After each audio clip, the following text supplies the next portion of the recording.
Hello achievers, welcome to Shakti's Knowledge Hub. Myself Dr. Shakti Suganya. In the previous video, we have discussed about the new subject, the topic called business environment.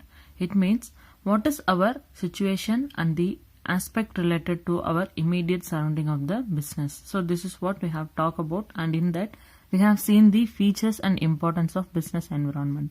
And in our today's video, we are going to discuss about the another subtopic under the same subject, economic environment in India. We have so many different environments is there, so that we are going to see in the another topic like in the future video. So today is about the economic environment. So in the economic point of view, that too in Indian business environment, how the things were going on and what was the things takes places around the business environment. So this is what we are going to discuss today. Economic environment in India. As a part of economic reform, the Government of India announced new economic policy in July 1991 for taking out the country out of economic difficulty and speeding up the development of the country. So, why we are talking about the period 1991 in the sense, so this is the situation or this is the period where so many different changes brought by the government and the different institutions for the business development, and its plus and minus, everything has happened in this particular period and this decade. So that is the reason we are talking about the economic environment in India, particularly about this period. So economic reform in the sense, some of the changes or some of the modifications they have brought from the government point of view. So they have announced a new economic plan, and which is shortly called as NEP, and in the period of July 1991 for taking out the country out economic difficulty and speeding up the development of the country. That is for the development of the country and improvement in the business and industry, and also to avoid some of the economic difficulties. There are some of the different things has been brought into practice. Let's see them in detail. The main features of NEP, that is the New Economic Policy 1991, are as follows. So the following are some of the important features or some of the important things they have brought into practice under the title of New Economic Policy in the year 1991.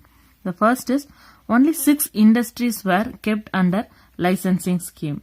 That is, for licensing aspect, in the aspect of license for doing a business, they have considered only 6 industries. Not much industries has been taken for granting. The role of public sector was limited only to 4 industries. So we have talked about different industry sectors like public, private and so on. So in this aspect, for public sector, the limitations has been allowed only for 4 major industries. And other than that, the private has been taken place with the different industries, and they have control over all the business activities from the private aspect. That is by the individual or some of the people, those who are ready to invest the business by themselves outside the government. Third, disinvestment was carried out in many public sector enterprises. Disinvestment in the sense, the withdrawal or the reduction of an investment. In case some investment has been already made, just imagine some investment has been already made and those investment has been withdrawn or reduced from the existing business. So that is what one of the important changes they brought during the period 1991. And the next is, foreign capital investment policy was liberalized, and in many sectors 100% direct foreign investment was allowed. Like foreign capital investment in the sense, in India itself there are so many industries there, so for the development and expansion of that business there are lot of foreign investment, that is the investment from the different other countries has also been allowed to bring into practice for the business running and for its successful and the development. So 100% foreign investment were also allowed in some of the sectors. All these things and related informations will also be studying in some other subjects too. So while talking about that, let's see those things in detail. Automatic permission was given for signing technology agreement with foreign companies. So more liberalization or more liberty has been brought through this new economic policy for the foreign companies by automatic permission, that is giving the signing authority or some of the technologies for agreement with the foreign companies. And the next is Foreign Investment Promotion Board, FIPB, was set up to promote and bring foreign investment in India. So this is the separate board of authority, FIPB, called Foreign Investment Promotion Board. So this is the separate board which is particularly engaging to set up and to promote and bring the foreign investment in India. So to take care of the investment from different countries to India and for its business, this is the separate board assigned. And the last is various benefits were offered to small scale industries. So small scale industries in the sense in basis of investment level, this title has been given, like any industries which is having a very small level of investment and which is running the business in the very small level or some limited boundaries or some limited aspect, that is called as the small scale industry. So various benefits has been offered to those type of industries for its development, and automatically that development will result to the country's development. On the basis of these different things has been brought in the period of 1991 through this new economic policy. There are some of the three major thing or a strategy has also been brought into practice for the Indian business industries and the environment. So let's see them in detail.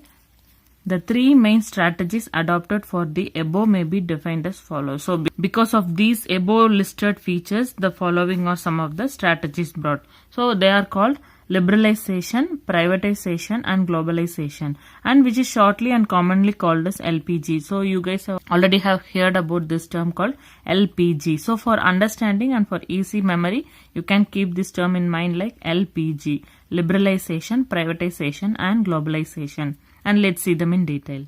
Liberalization. Liberalizing the Indian business and industry from all the unnecessary control and restrictions.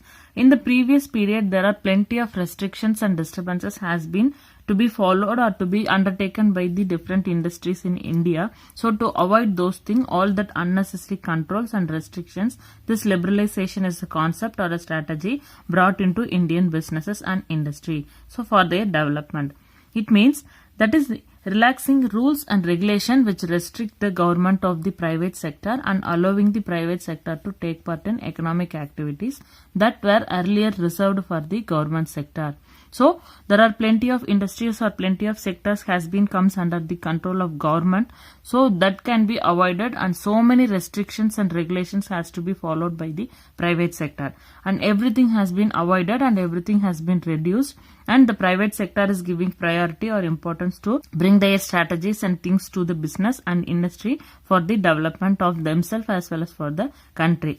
So what all the steps has been taken? Like the steps taken for this were abolishing licensing, that is the licenses has been cancelled. For any restrictions has been mentioned, like if for to do a business or to perform any particular activity, they need to go with some of the licenses, and lot of restrictions has been avoided, and all that thing has been brought during this liberalization.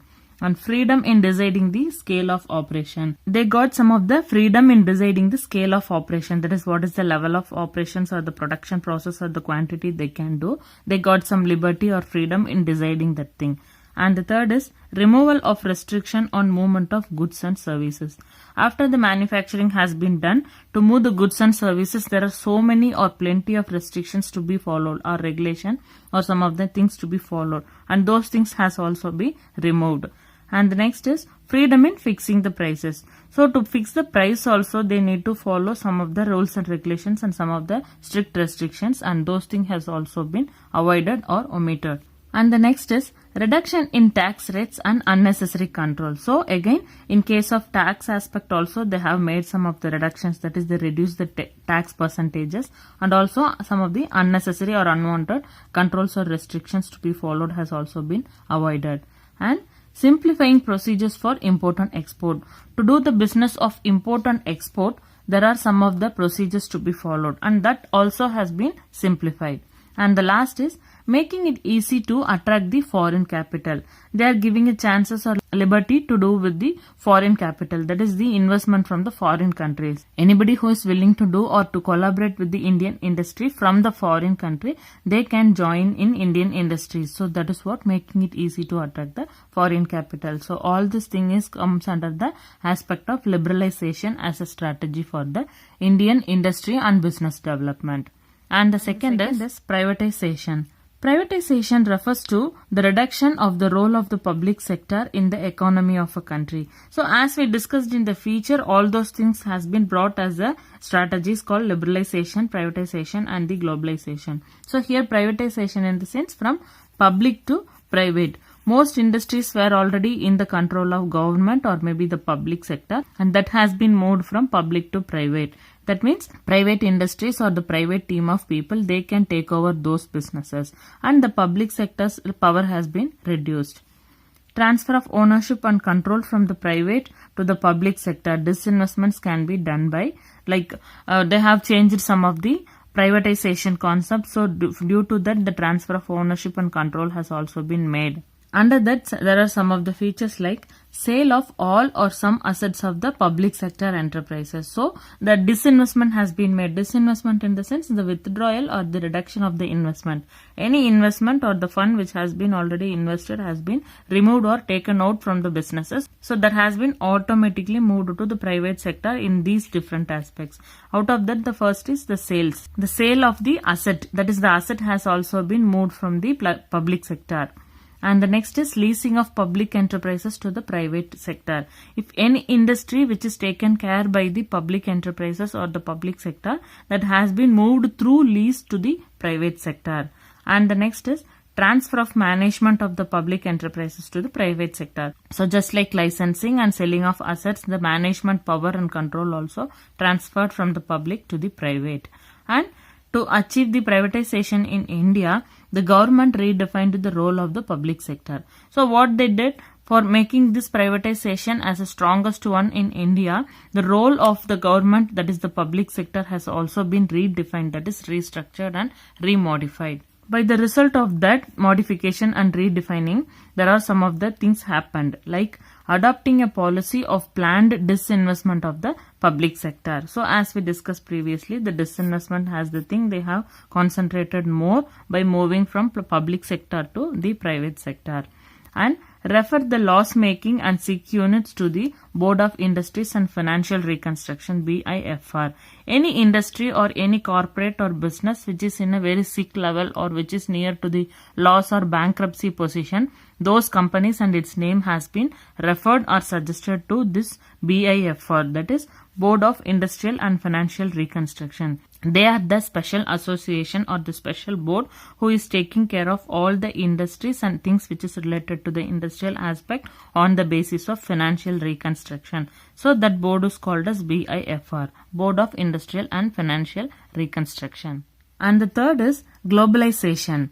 Integrating the economy of the country with the economies of other countries to facilitate free flow of trade, capital, persons and technology across the borders. So globalization in the sense, instead of doing the business or the activity of industrial work to be taken place within the country, that has been moved out from the border to all the other countries. So that is what the globalization. So they can integrate the economy of the country, that is they can bring everything together, the economies of different countries, by facilitating and freeing from the flow of trade, that is their trade has been taken place very freely and easily throughout the world.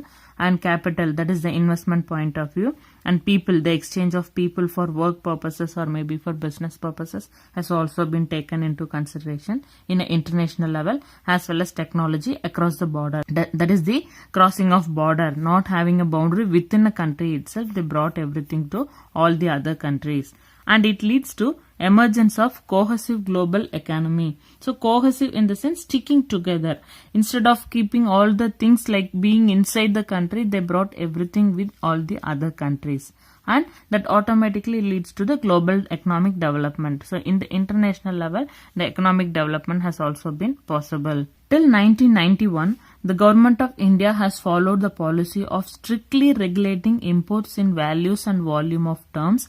These regulations were with the respect to, like after the period, so till the period of 1991, that is before new economic policies has been framed, the government of India has followed so many restrictions and so many rules and regulations for the import and export of goods, for everything, for the quantity or fixing of price, and also for export and import, everything they have lot of and plenty of regulations and restriction, and that has been removed after the period of 1991 that we have discussed in the previous thing.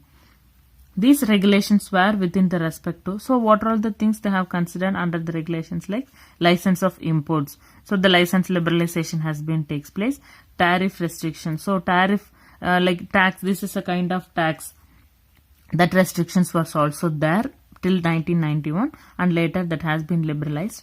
And also the quantitative restrictions, what is the quantity of items or units to be export or import. So all this thing has been considered as the very strict and the very biggest thing to be followed by the Indian industry before the period of 1991. The new economic policy 1991 advocated rapid advancement in technology and directed trade liberalization towards. So that was the thing happened, like strict import policies and also like tax thing and quantity, price wise, everything was restricted. And after the period of 1991, that is the new economic policy, NEP has been brought, and there are some of the changes has been brought, like the import liberalization. They got liberalization or they got relaxation for importing the goods, and export promotion towards the rationalization of tariff structure. So tariff structure has also been reduced. There is a percentage of tariff, a kind of tax they are going to pay for the promotion of their goods also has been removed or reduced. That is called rationalized.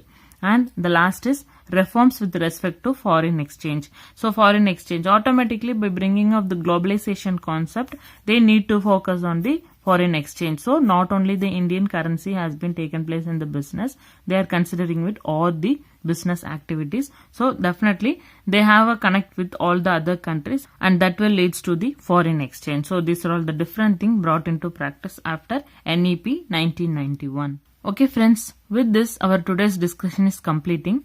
Mention your requirements in the comment box or the mail ID which we have given in the about page. Shatter the breakpoints and relish your success journey. Thank you all for watching. Have a good day. Bye.